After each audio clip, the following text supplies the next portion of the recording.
Hello, my name is Conrad Myers, co-founder and director of Aggregate Space Gallery. I'm wearing a gray shirt, black tie and vest. I have short, dark hair, a bushy black beard, and black glasses. I'm sitting in front of a white background. We acknowledge that Aggregate Space Gallery is located on the unceded ancestral homeland of the Chicano people, Chicano-speaking Ohlone people, the successors of the sovereign Verona Band of Alameda County. We recognize that every member of the Oakland community has and continues to benefit from the use and occupation of this land. Thank you for attending this important program. I will now turn the screen over to the designer of this project, Shageg Sarous.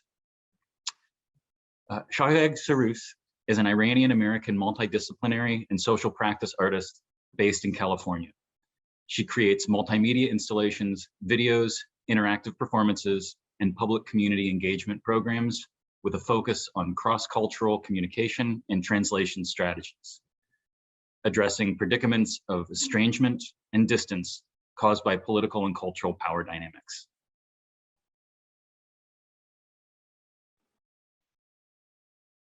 Thank you, Kara, for the introduction, and thank you everyone for joining the second panel discussion of the Zamin Project. I am an Iranian woman with shoulder down brown hair, wearing black, sitting in front of a white background. I want to express our solidarity with the people of Afghanistan who are facing an immense humanitarian crisis due to decades of relentless intervention by foreign powers. I also wish to express our sympathy with the people of Iran, occupied Palestine, Lebanon, and the people of all SWANA regions facing numerous crises today. The strength and resistance of our people is indescribable, and our struggle are interconnected as in our liberation. We hope for peace and strength for all. Zamin Project is a virtual multifaceted art project aiming to create a space for intergenerational dialogue and connection between SWANA, Southwest Asia, and North African artists, curators, and art educators in the Bay Area and beyond. This series is aiming to focus on the question of how can we create our own resources by gathering SWANA artists, educators, and art leaders to develop a solution for enriching the community in the Bay Area. The project includes 3 intergenerational virtual panel discussions on 3 Saturdays, all moderated by one and only Roula Seikaly. Some of you may have joined last Saturday's panel, SWANA in the Bay Area. What is SWANA? Which the recording of the panel will be available on Aggregate Space Gallery's YouTube channel and Zamin Project's Instagram. Today, we have panel 2, Art Leaders and Institutions, which we will introduce you to the panelists in a few minutes. Next week, August 28th, Teaching Pedagogy Mentorship by panelists Taraneh Hemami, Kati Zarur, Shole Askari, and Azim Seraj. The link for the registration will be available in the chat as well. The program also includes 15 artist interviews. Artists include Misha Abbas, Zolfaqar Ali Bhutto, Anam Ewan, Katayun Bahrami, Zaina Barake, Ali Dadgar, Manar Arb, Kiana Honarmand, Nasim Muqaddam, Omar Mohammad, Efe Ozmen, Ebtihal Shedid, Kayvan Shovir, B Sisters, and Minush Zomorodiniya. The interviews will be published one at a time from September 1st to September 25th on Aggregate Space Gallery's YouTube channel and also Zamin's Instagram. Thank you to Aggregate Space Gallery and their team and California Arts Council and all individuals for making this project happen. And without further ado, I'm honored to introduce Roula Seikaly. Roula Seikaly is an independent curator and writer and senior editor, co-curatorial director at Humble Arts Foundation. Roula has curated numerous exhibitions nationally at venues such as SF Camera Work and SOMA Arts in San Francisco, Filter Photo Festival in Chicago, and the Utah Museum of Fine Arts. Her writing is published virtually and in print in numerous publications on platforms such as Hyperallergic, Photograph, and KQED Arts. She is the co-recipient of 2019 Blue Sky Curator Prize for the exhibition An Inward Gaza. Please join me to welcome Roula, Seikaly, and all the panelists. Thank you. Thank you, Shirin. It's a pleasure to be here again, speaking with this illustrious panel. As Conrad and Shirin mentioned, last week's panel started us off with a rather large sort of organizing question: what is SWANA? And for anyone that tuned in that day, or anyone that might be watching via the Aggregate Space, the YouTube channel, when you watch it, you'll see that it laid just a brilliant foundation for the conversation that happened last week, and also for the conversation that is happening today, this panel. There are some of the brightest, most brilliant arts administrators in San Francisco who are speaking with us today, and I will start with those introductions momentarily. For a visual description, I am a white passing woman with short, curly red hair on top, and it's shaved on the sides, and I'm wearing a maroon sweater, and I'm sitting in front of a white background. So the first panelist I'm honored to introduce is Shirin Makaremi. Shirin Makaremi is an Iranian-American artist and curator based in San Francisco. Makaremi is the co-director of Incline Gallery and a member of San Francisco CameraWorks Programming Committee. In 2018, Makaremi was part of a curatorial collective in residence at Soma Arts Cultural Center. Makaremi received her BA from San Francisco State University in Studio Art and Art History. Thank you so much. I am an Iranian woman with short black hair, with wearing a white shirt and sitting in front of a white wall with framed landscape painting. Thanks for having me. All right, Leyya Tawil is an artist working with sound, performance, and hybrid transmissions. Tawil is a Syrian and Palestinian American engaged in the world as such. Her 25-year record of performances have been presented in the United States, Europe, Russia, and the Arab world. She was the 2020 issue Project Room Suzanne Fiel Curatorial Fellow, the 2018 Sari Fellow, and currently resident artist with the Wysing Art Center, British Council, in the United Kingdom. She is the director of TAC, Temescal Art Center in Oakland, California, and founder of Arab Amp, a platform supporting futurist art and ideas from the SWANA diaspora, our region, and our allied BIPOC communities. Thank you. I'm a Arab woman with short, curly black hair, wearing a black shirt and silver earrings, sitting in front of a white wall. Thank you. Thank you. Next up, we have Anna Saygi. Anna was born in Turkey. She now lives and works in San Francisco. She earned her MFA in Fine Arts from California College of the Arts and her BFA from the Ohio State University. Utilizing photography, painting, and custom ordered objects, her work explores representational erasure and the inaccessibility of imagery within anonymous forums on the internet. Anna is the founding director of Slash, a nonprofit visual art space founded in 2018 to advance and promote the expanding field of contemporary art in San Francisco through exhibitions, publications, and public programming. Welcome, Anna. Thank you, Roula. It's an honor to be here. I'm a Turkish woman with short brown hair, and I'm wearing a yellow cardigan. I'm sitting in front of a white wall, and next to me is a Dracena plant. Thank you so much.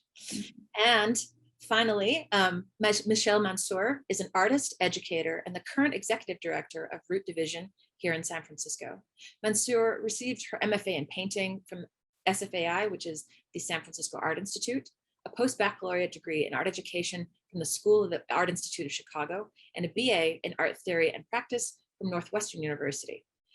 Mansour has given lectures and been on panels with the San Francisco Arts Commission, San Francisco Art Institute, and California College of the Arts. Her artwork has been shown in a variety of nonprofit and commercial galleries, including Southern Exposure, SF MoMA Artist Gallery, Southern and Blankenship Gallery, and she holds the honorary fellowship from the Jurasi Artist Program, Resident Artist Program. Welcome, Michelle. Thanks so much for having me. And for a visual description, I am a Egyptian American woman with shoulder length brown hair and wearing a orange tank top, sitting in front of a citron and turquoise background, which is my abstract paintings in my studio. Fantastic. Thank you everyone for joining us today. As I mentioned, for anyone who was watching last week or who will watch eventually, we started off with a discussion of what is SWANA. And as that discussion revealed, and as many of us know, as we live that experience, it is a wide and sprawling creative state, personal state. And I think that sets us off on a great path as far as this more specified conversation, which centers around arts administration, curatorial practice, and sort of how all of you as panelists operate as arts administrators in the Bay Area and as part of a wider SWANA community. So the first question I have for all of you is, how did you arrive at your current role, your professional role, and what challenges did you face along the way? And if anyone, like wherever you want to start, feel free to just jump in.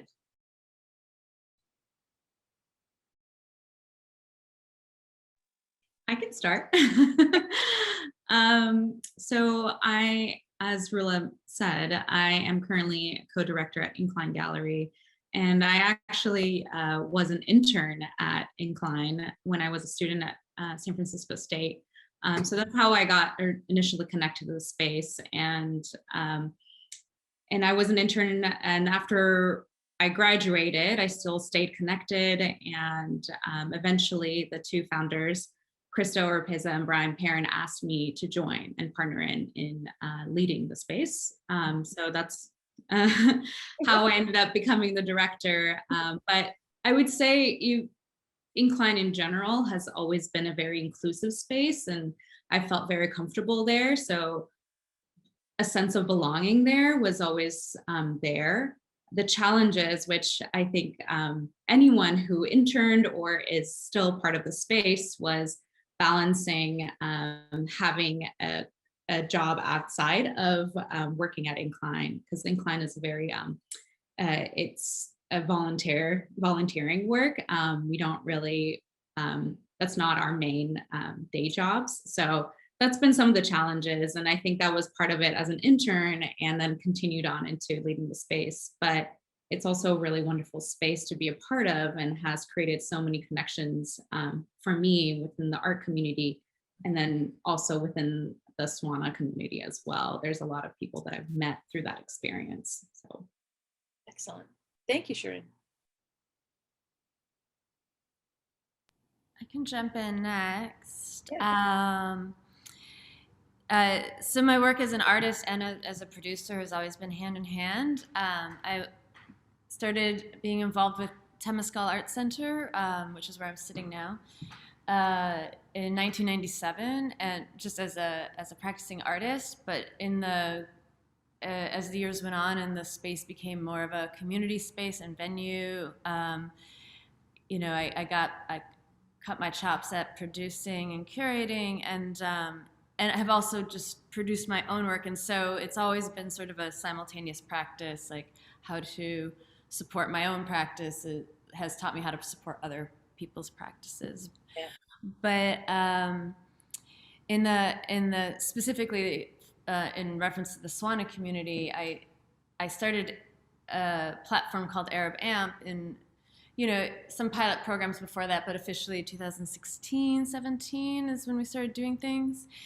And that was motivated by the wanting to have a more sort of like critical conversation around that would support my own work. I felt like I was operating in a vacuum when I talked about Arab experimentalism or talked about how my work actually does narrate culture in a specific way. We'll get more into it later, I'm sure, but I felt like in terms of live art, there was sort of a vacuum of reference points, like a real lack of reference points in like how SWAN is represented in the body and in like time-based practices. So I just thought, well, I have the know-how to do some things, so I'll just make it up as I go along and launch this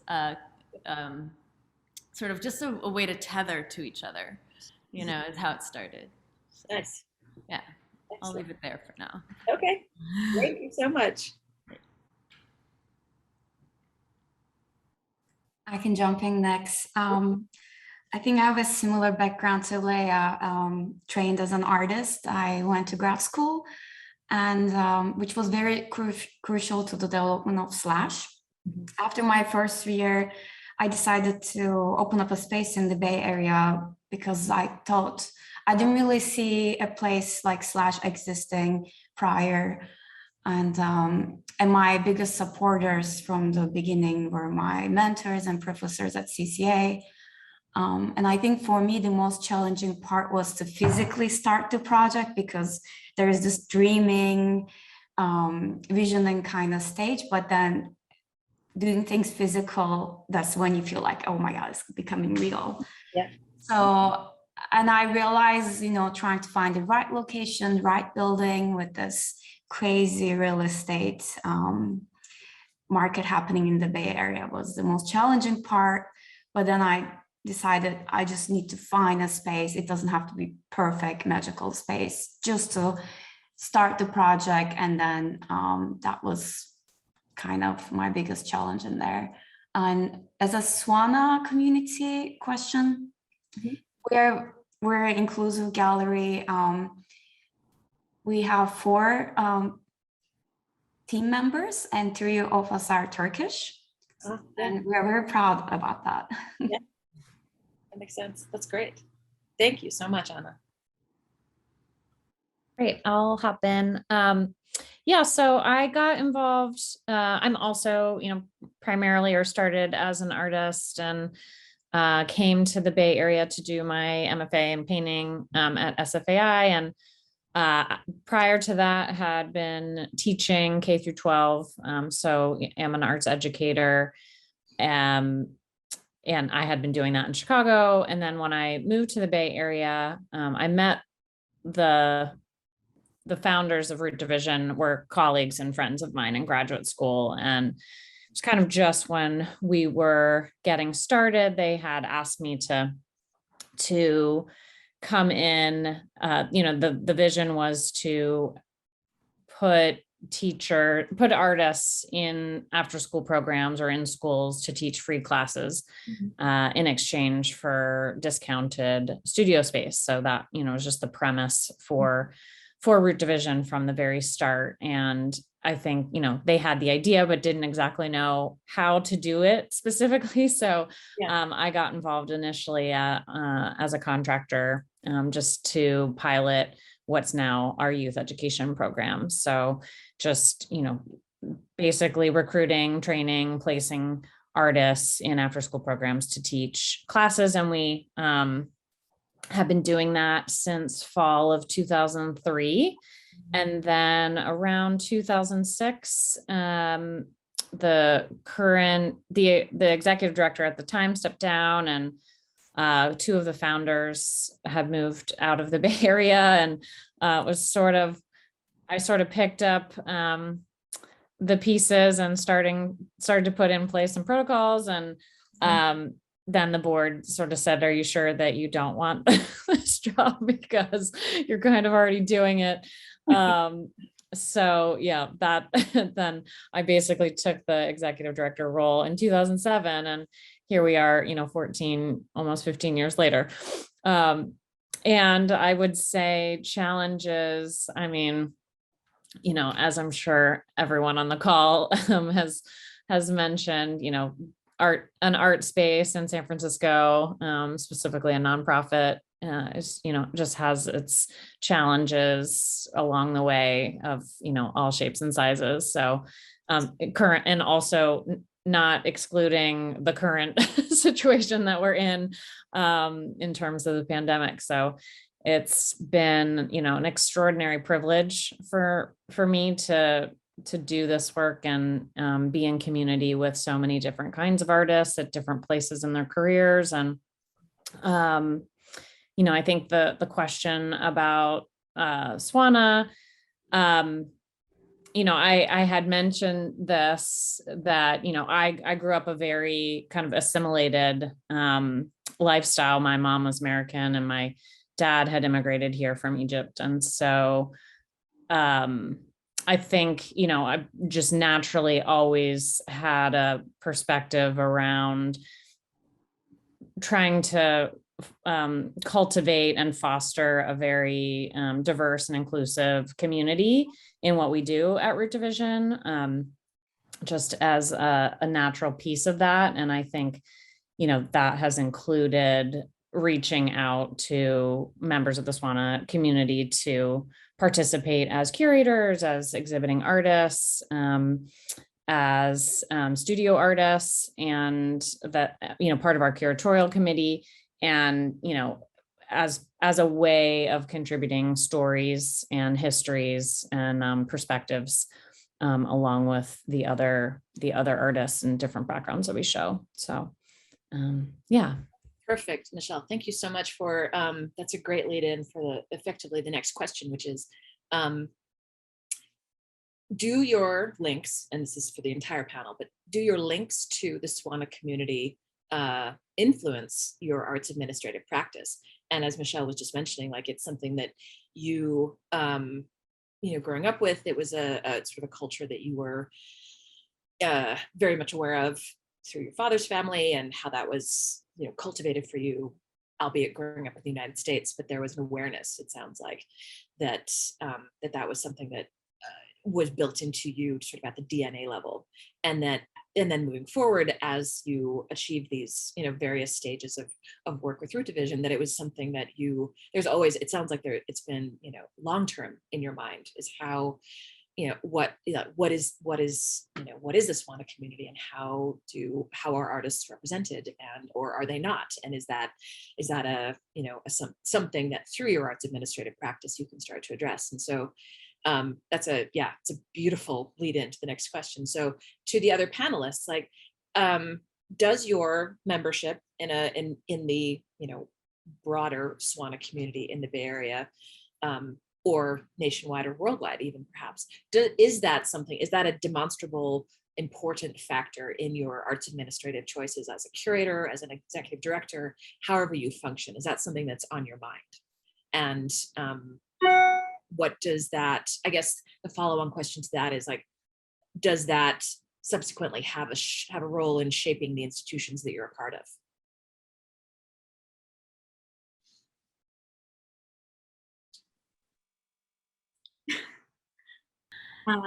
Go ahead. I'll follow up. You look like you're about to say something. I don't know.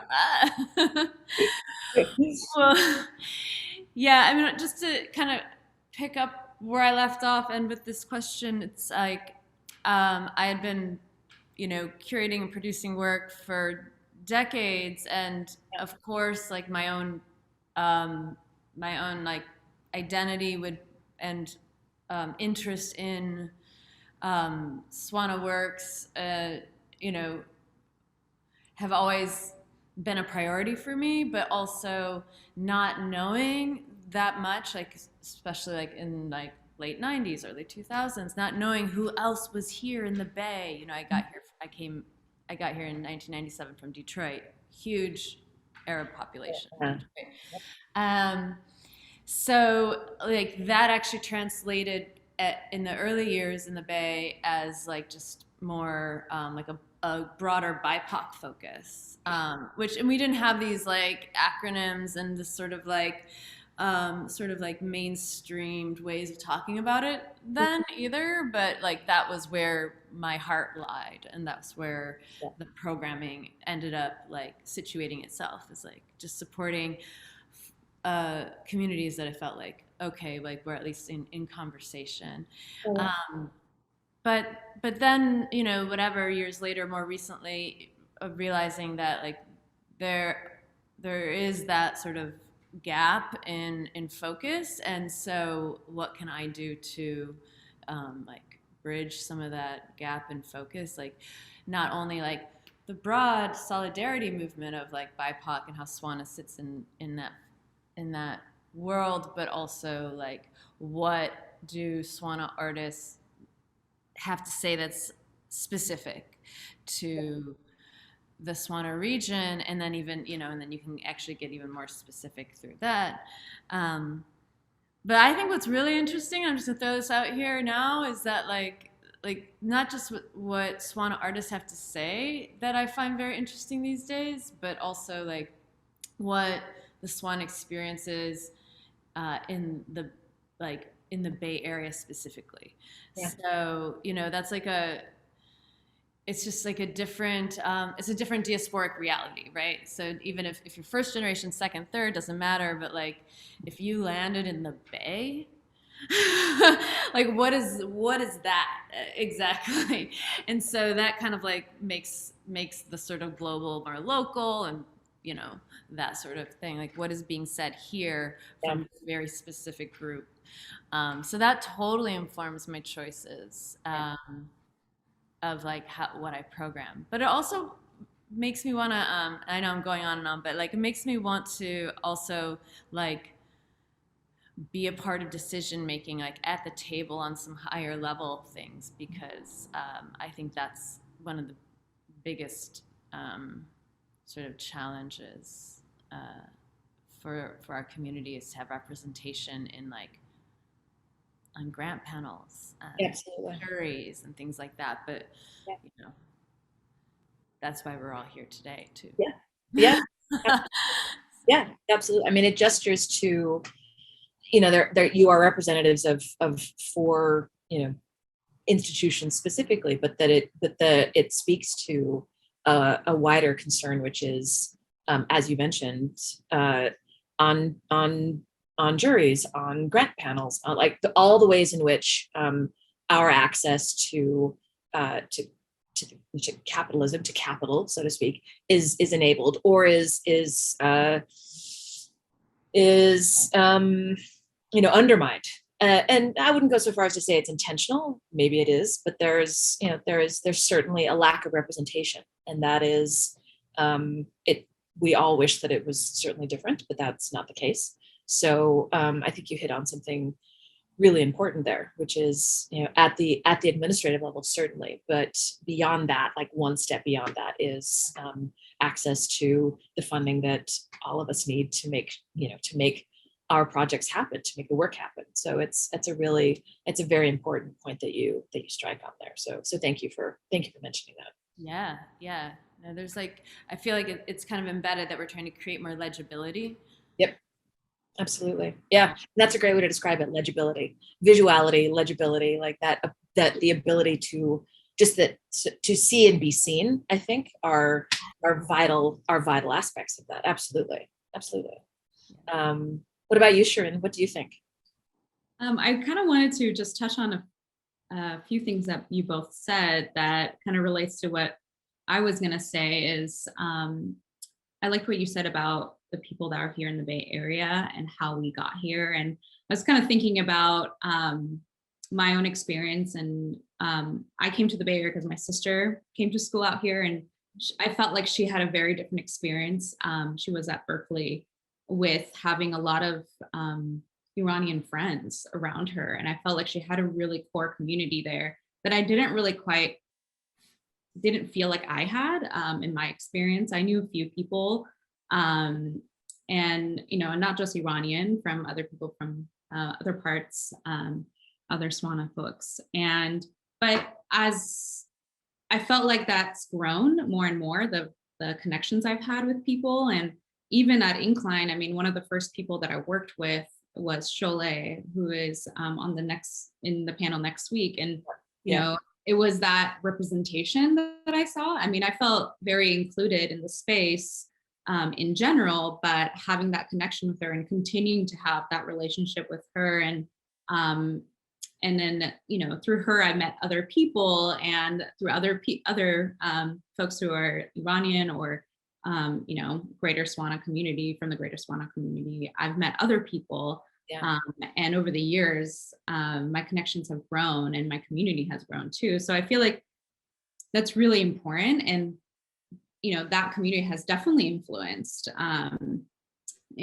me and how I like to contribute to Incline and be part of the leadership at Incline, because I've had that example for me, and I felt so it was so important for me, and because I felt very connected, and it's improved my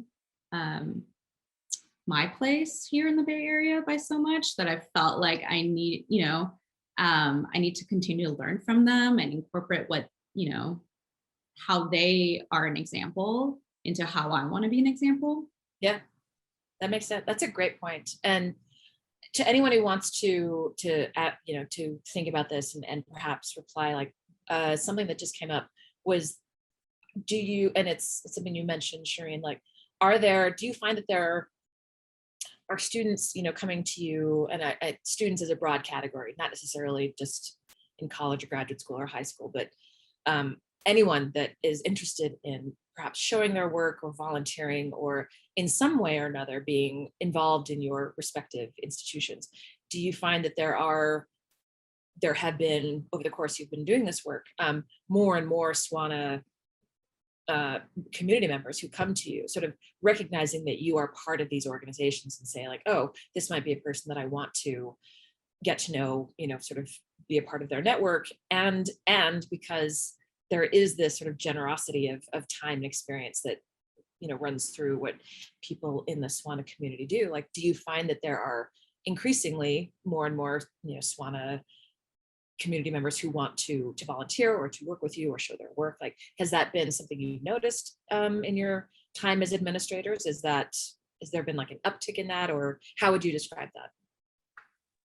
Yes, I would say that that's definitely happened. And I think it's hard for me to know if it's just because I've been around long enough and it hasn't been a really long time. I feel like I'm still very early on in my I guess career in the art community here, but still, like, I think over the years, definitely. And I think partly that's due to me meeting more people, and I feel like naturally this probably happens within other communities, but I've experienced it within the SWANA community. It's like people are just excited to meet someone else that they share something similar, like a background that's somewhat similar or something that they can connect on, and they want to continue to nourish that relationship. And I felt that with not just artists or students that are kind of new to the community. I felt that with or kind of like, in the beginning of their career, I would say. I felt that among artists and organizers or curators that have been here for a while too. They're excited to like meet so many different people and work with people and need support just as much as, emerging artists as well. Yeah.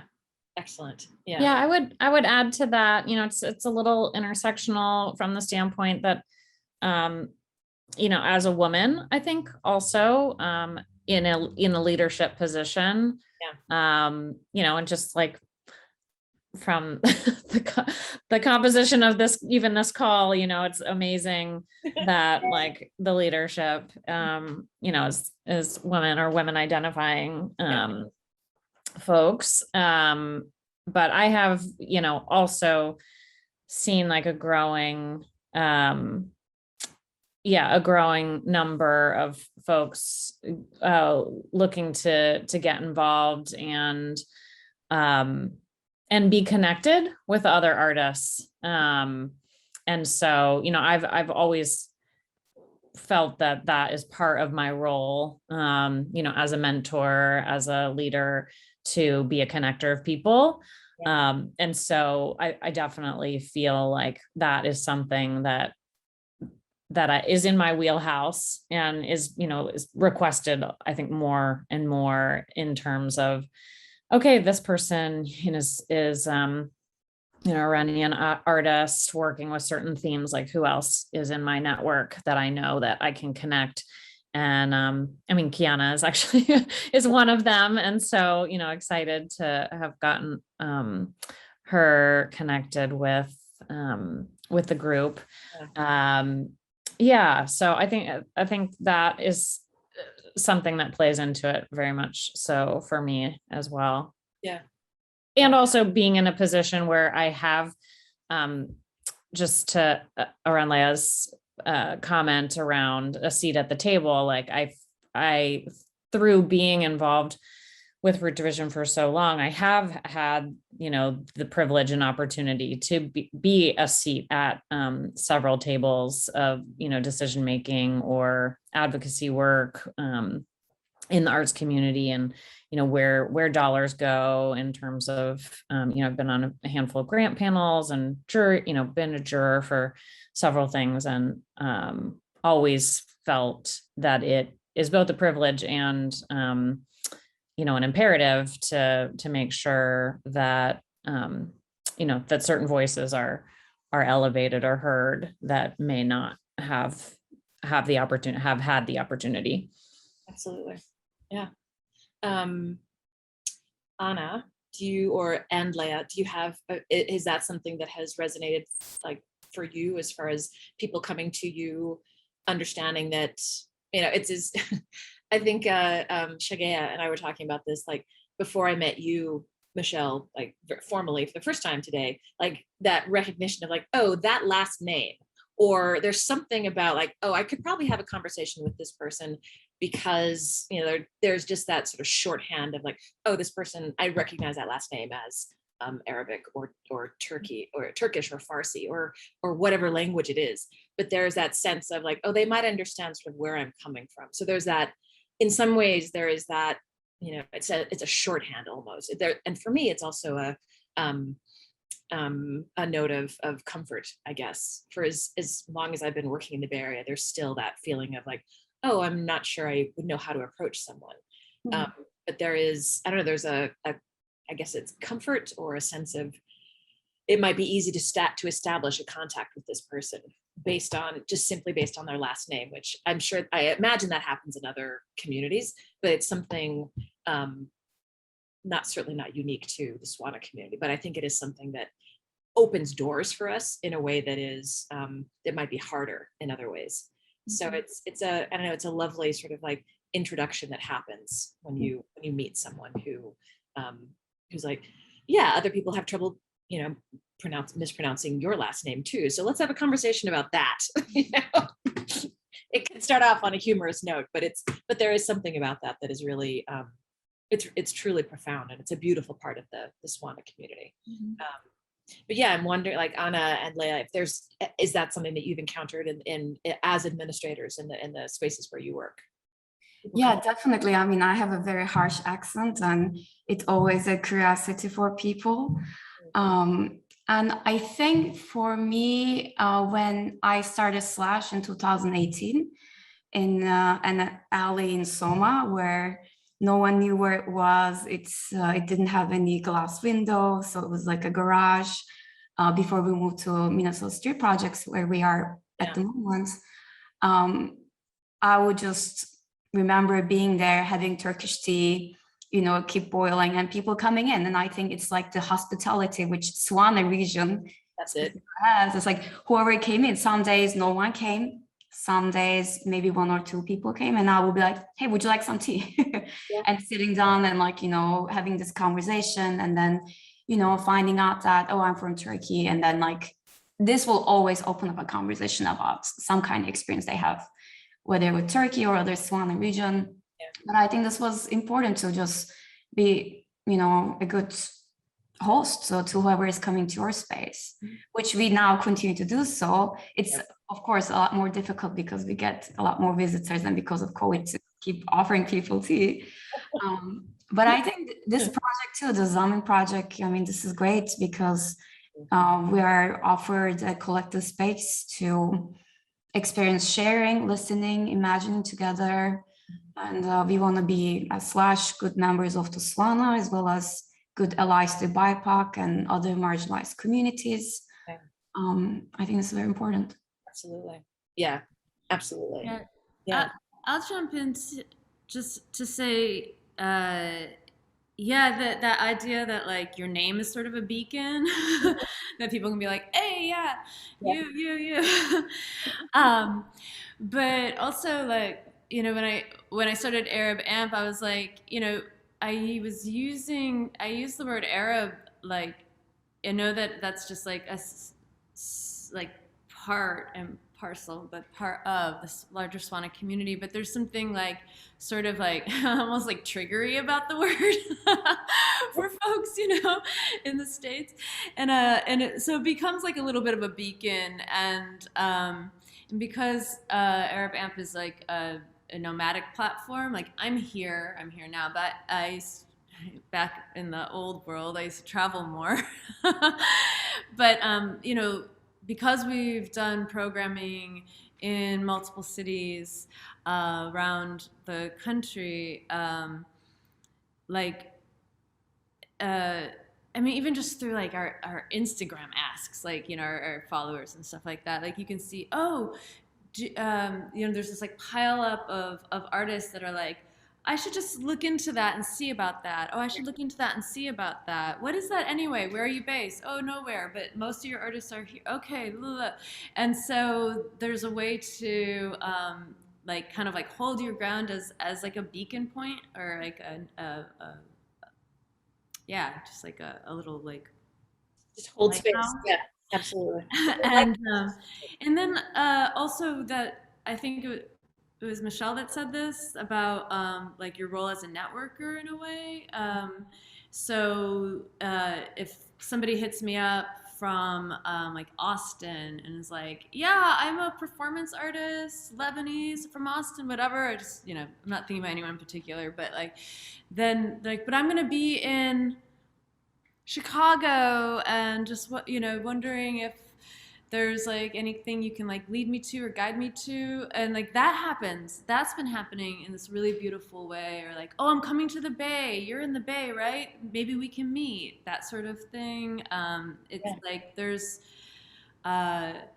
something really nice, especially because there's something innately diasporic about what we're all doing, and so like to figure out how to like tether ourselves outside of like regionality. Yeah, is really and that's been happening a lot in the last few years, and I love that role. Like that role is my favorite role. Yeah, I know who you should talk to, you know. that light bulb moment is so satisfying. Yeah, And the conversation they're going to have with the person you know is going to lead to just fireworks and a brilliant, you know, collaboration possibly, or new work that comes out of it, or a performance opportunity, something. But knowing that these two people that you help bring together is just, you know, and it's one more sort of node on that in that community sort of branch, so to speak. Mm-hmm. And that it's just one more person who feels just ever so slightly more comfortable in whatever, you know, in whatever space they are, if it's, you know, more permanent or if it's temporary, whatever it is. But that it's it just feels so, I don't know, it just feels so good to help others make those kind of connections. Yeah. So that's, you know, that's a really powerful part of, I think, the arts administrative work that you all do. I imagine that's, if I was in your position, that's exactly what I would want to, that's what I'd want my whole job to be, in fact. I know. None of the budgets, none of the like spreadsheets, like none of that. I want to do this over here. Yeah, I want to talk to people. Have conversations, drink some tea, perhaps. Exactly. Yeah. I just want to add that I think part of it is also building up that confidence that you can be that person to connect people. Yep. Because I think it was really easy, and probably a lot of people can relate to this, of feeling kind of isolated. I mean, I think that like as any immigrant or a child of any immigrant, you kind of feel that isolation at some point. Yeah. So getting to the position where you feel confident and you can connect people and have, you know, create community around that is really rewarding. And I feel like that's part of like being a leader too, is like getting that confidence and being in that position to absolutely create community.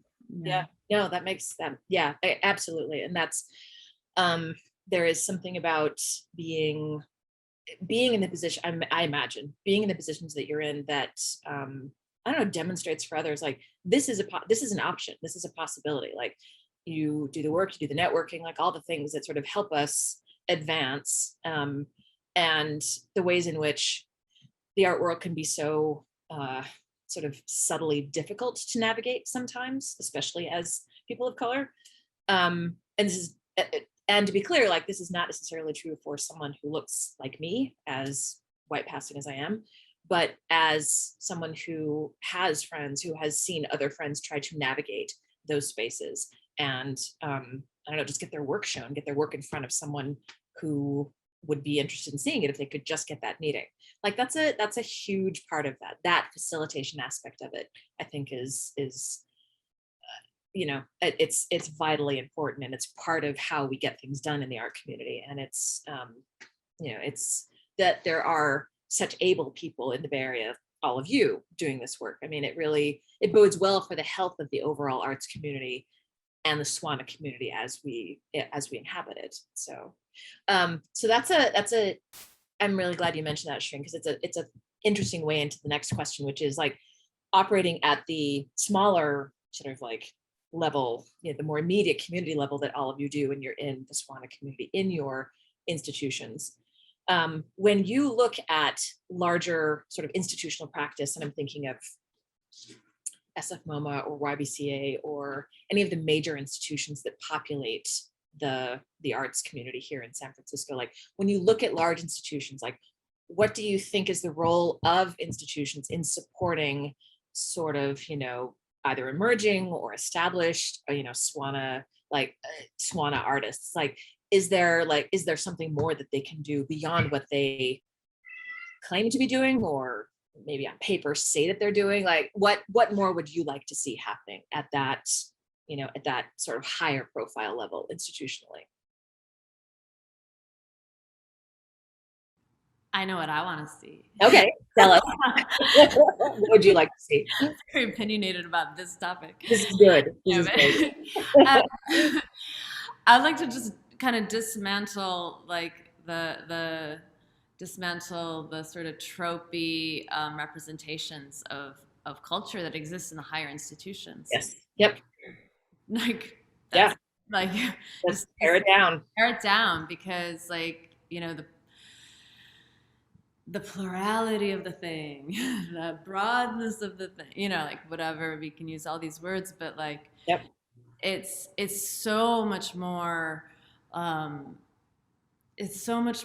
like curious and mysterious and not already narrated. And I think what we see in the larger institutions is sort of just like a reaffirmation of like the story that like they or the non-community members think is true about the thing from the outside. Yep. And actually the work that doesn't feed that doesn't really get produced in those exactly. Yep. And so absolutely,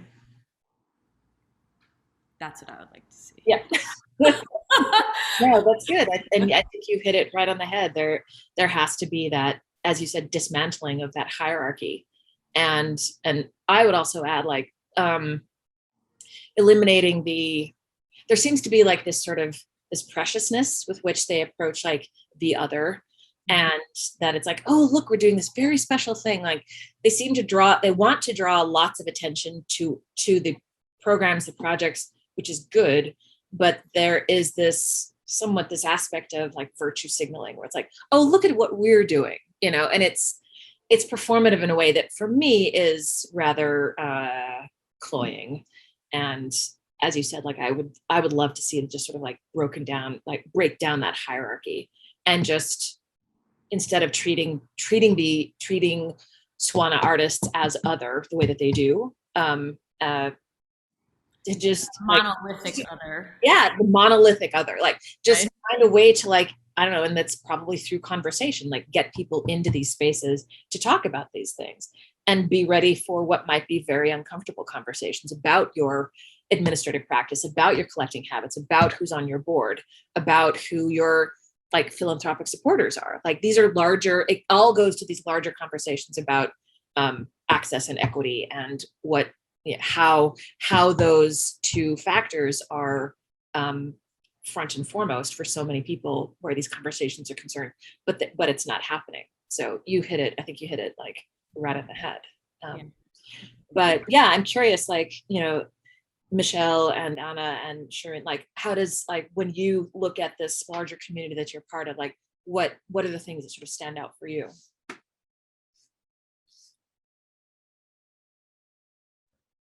I mean, it's a big topic. Yeah, admittedly, yeah. I would say, for me is kind of thinking, like trying to answer for institutions internally to answer the question, why not?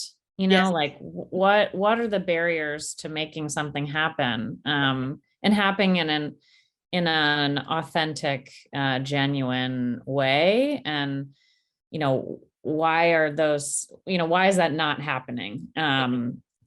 Because I think sometimes the answer at a big institution is like, we can't do it that way because we have to do it this way. But it's like, well, why not? It's, some of the steps aren't that hard, to invite in curatorial perspective, even if it's not like, I mean, I agree with you about the systemic part of it in terms of who's on your staff, who's on your board, but the first steps are, calling in or inviting in that voice and that perspective, and that, even if it isn't like a staff position, which, arguably it's yes and Exactly. But guest curation, for us as a smaller institution has been a tremendous way for us to call in or to be inclusive. And yeah, it's kind of a why not on a larger institutional level. Yeah.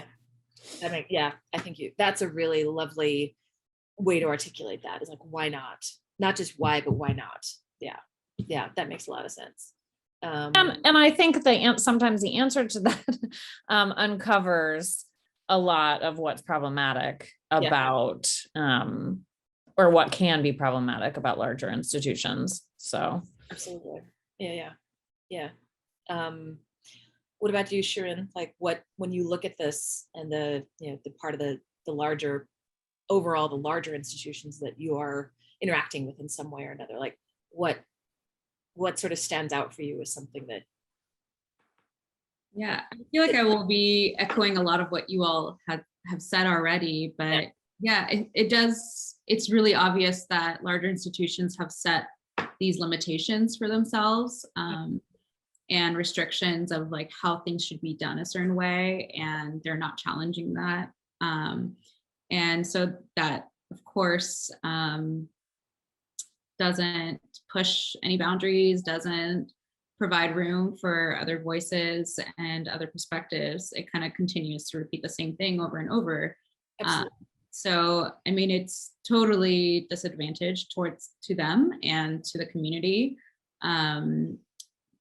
So I would say, like, a lot of what you all have said already, of they should be taking more risks and opening up, and maybe that takes having people from the inside on leadership positions, guest curators, jurors that are willing to take those risks and are pushing them towards that, because they don't know how to guide themselves. So if they need someone else to guide them, it's possible. It's just who is holding back and who's willing to take that step forward. That absolutely makes sense. Like also in the especially Bay Area, large institutions, they have this very impulsive action taking, and they feel like they're one step forward, and then they do something and mess it up by going back 2 steps. We're canceling the film program, cutting open space. I mean, like, why are you doing that? And they know that there's going to be a pushback from the community, but they almost act as if like it's a way of surprise. I just wish this wasn't the case. And all the efforts and the promises they made in 2020, I don't see that happening. I wish there was more of that. Yeah, you make a really good point, Anna, which is especially not necessarily to dig on SFMOMA so much, but there seem to be choices that they've made that are just dismaying for many of us in the arts community. Just like, why would you do away with such popular programs? It just, if it's a, that's a whole other conversation, but it doesn't, that from a popularity perspective, it doesn't make a lot of sense. And there is that sense of like one step forward, two steps back, that's for sure. And you articulated that perfectly. Thank you. I can't believe how quickly this hour has gone by. So we're here, oddly enough, at the last question. So Zamin Project is motivated by this question of resources, like how do we cultivate them? What do we identify as resources? How do we extend that to others in our community? And so I'm wondering from each of you, and I'm really interested to hear your answers, but like, what do you define as resources in terms of the SWANA community, both in and outside of the Bay Area?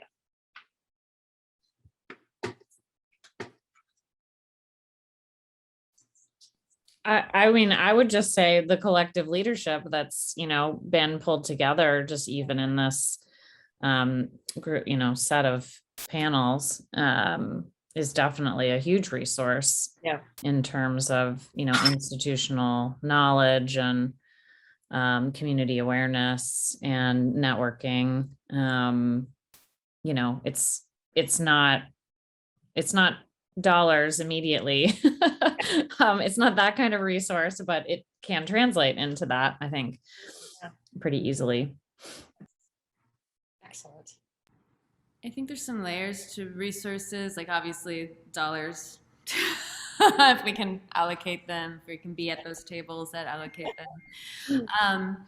I think also like safe space, because we are all attached to like material rooms where people can, I don't know about exactly like what research possibilities are in the various galleries, but like here at Temescal Arts Center, like just to give like safe sanctuary space for like artistic research, and that's a resource that I think is like very much like part of what I try to offer, just because of the nature of this resource that I have to give. But like on like a more sort of conceptual level, I think the resource that we're all talking about is like contextualization, and like that's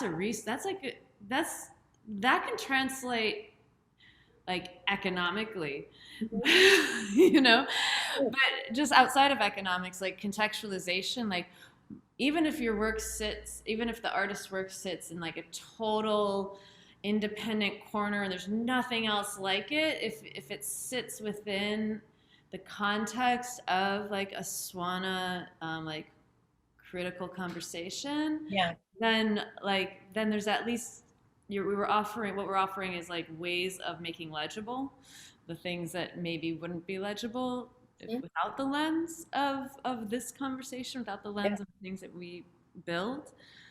I think that's a tangible resource. Yeah, that's beautiful. Thank you for articulating it that way. Like up to this point, I hadn't thought of it in those terms, and that makes so much sense. Yeah. That's good. What do you think, Shirin? I mean, yeah, similarly, I think staying connected within your community and making sure that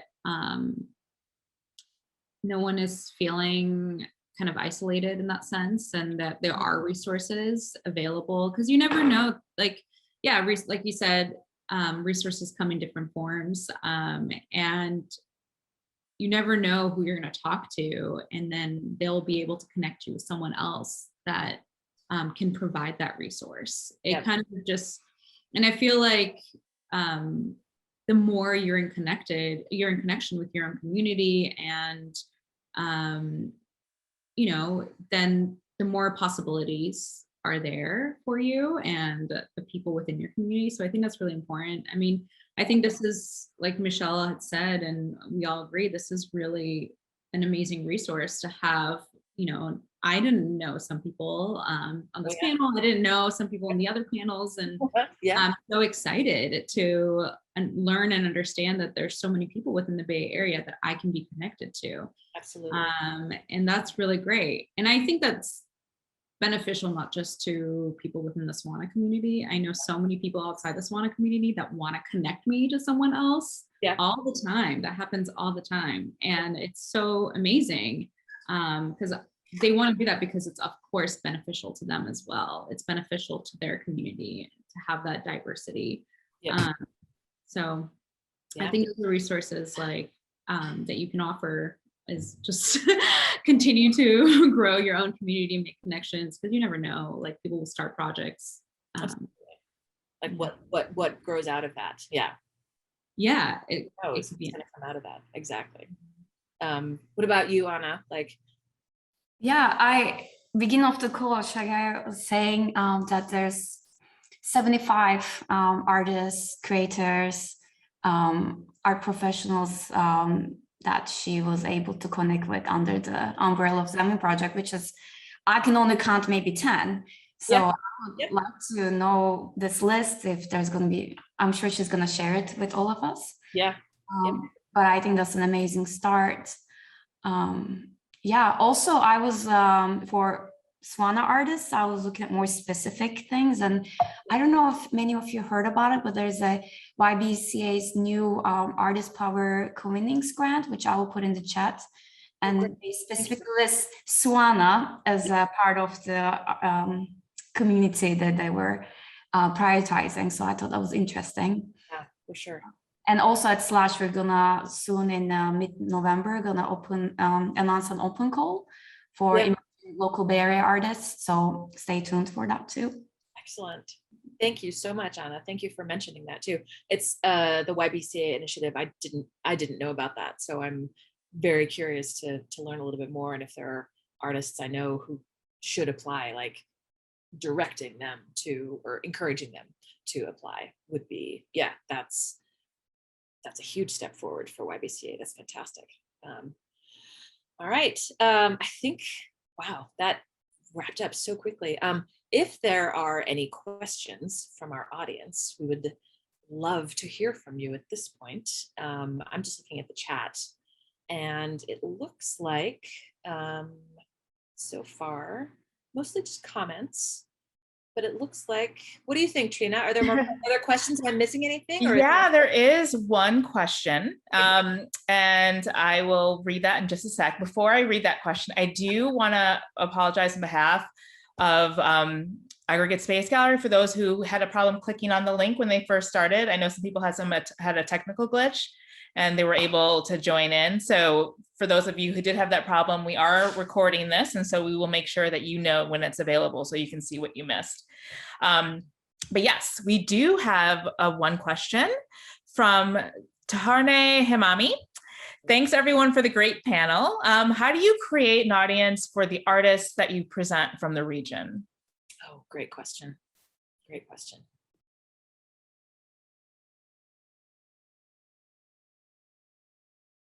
Thinking. It's interesting because I don't know, I feel like Incline is a very different space than a lot of other spaces that I come across more often. And we have a set of limitations ourselves, kind of in a way, but I think a really special part, I mean, I don't think it's limited to Incline. I think a lot of people do this, a lot of spaces, but it becomes a huge collaboration between us who run the space and the artists, not partly because we have limitations of like how much we can contribute, and so it has to become a teamwork between the artists and us or the curators. And so I think it's the question about audience and who the audience is, it becomes kind of a teamwork between artists. So we kind of like collaborate and see what it is that they're hoping, the audience that they're hoping, and we try to support them in that as much as we can.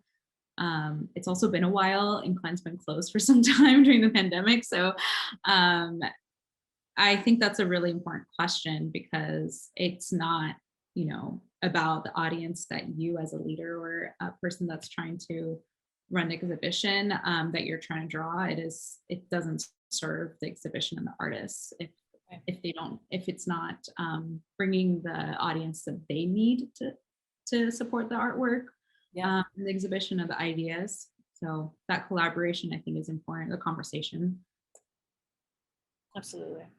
Yeah, I think, just speaking maybe more generally about how we cultivate audiences for different shows and different artists. We do a lot of kind of cross promotional or like trades with other organizations. So depending on, who the curator or the focus of the show, we might approach different, cultural organizations or embassy or such.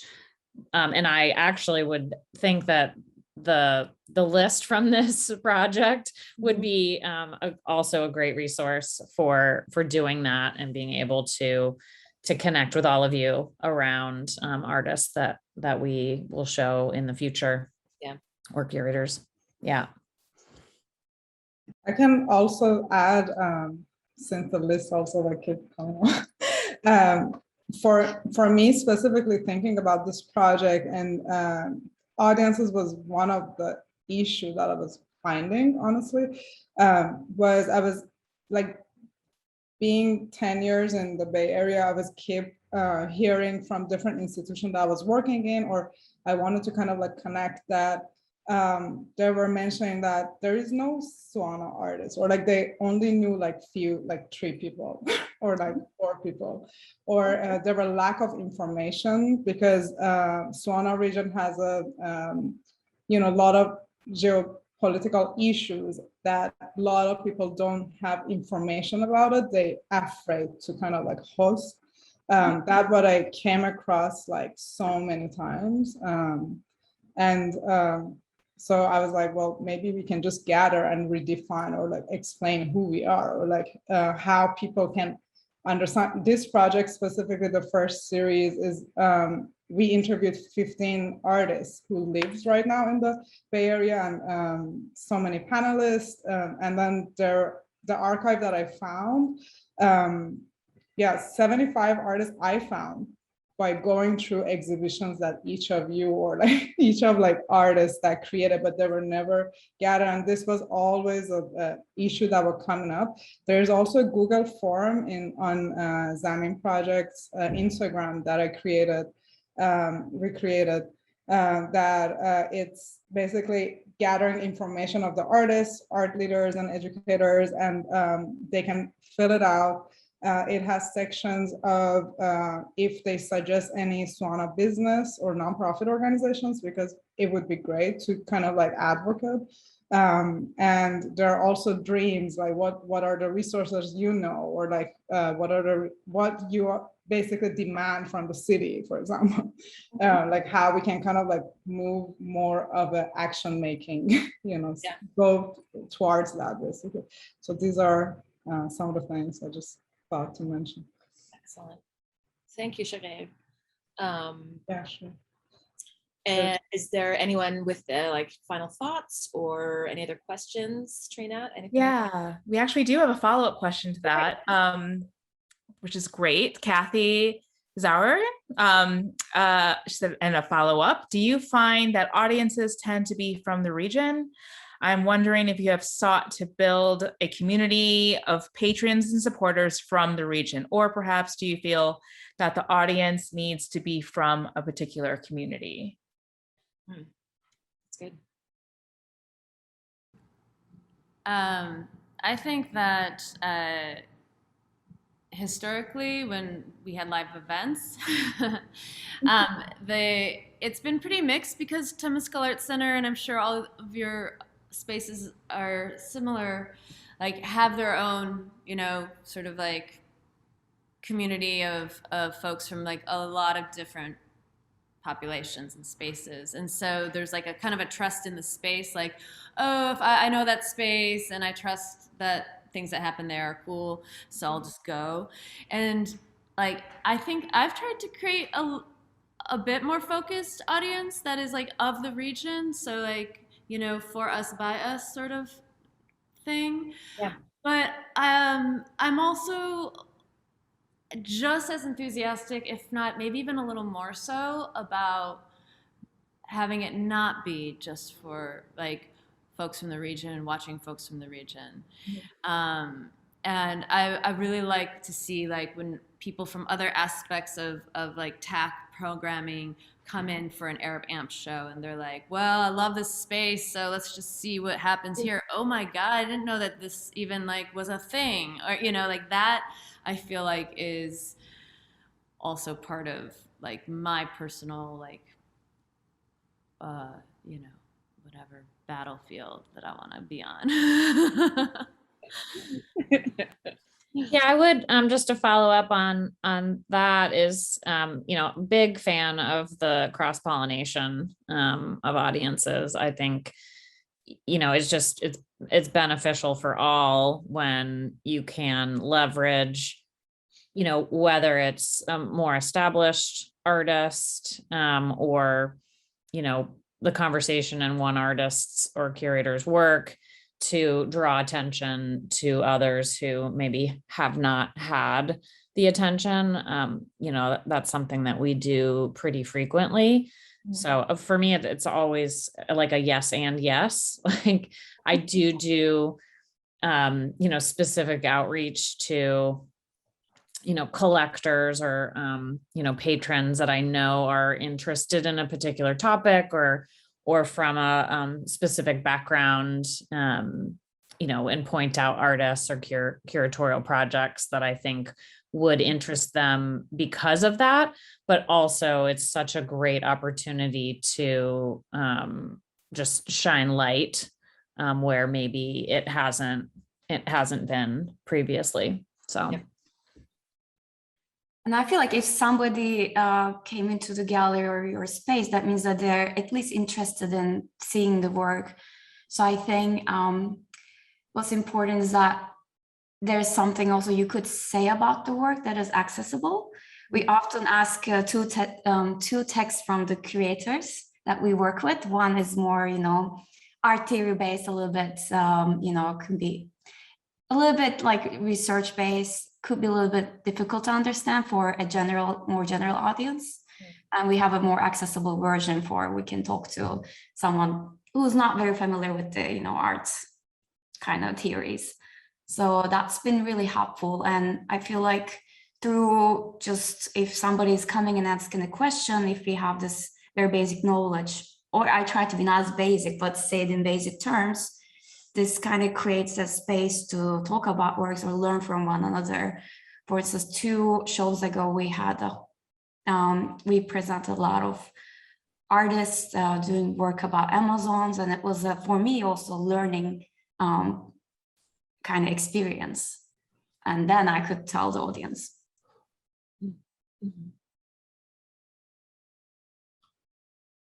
Excellent. Yeah.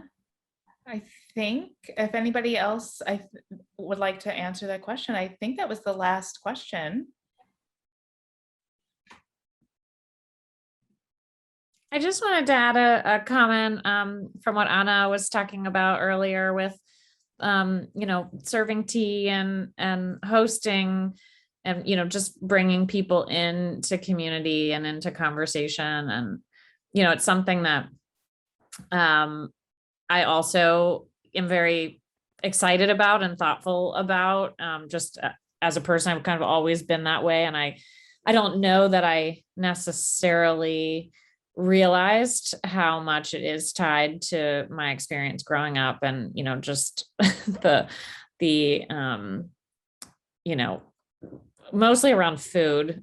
Like, just like, you know, if you ever spent any time in an Egyptian household, you'll be absolutely stuffed with hospitality. And just how that really like plays a huge part in how I think about being a hostess and, you know, making people want to feel at home and feel comfortable and feel open to have conversation and feel part of something. So Yeah. just wanted to add that.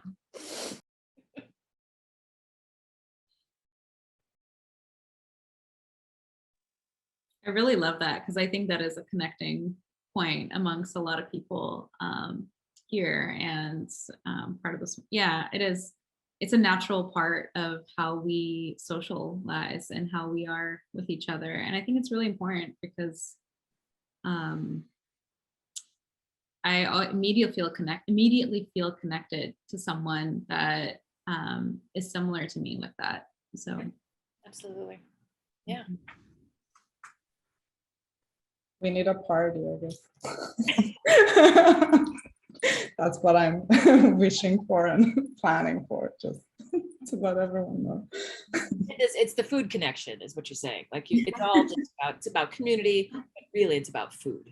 It's fine, there's no problem with that. Trina, are there any more questions for us?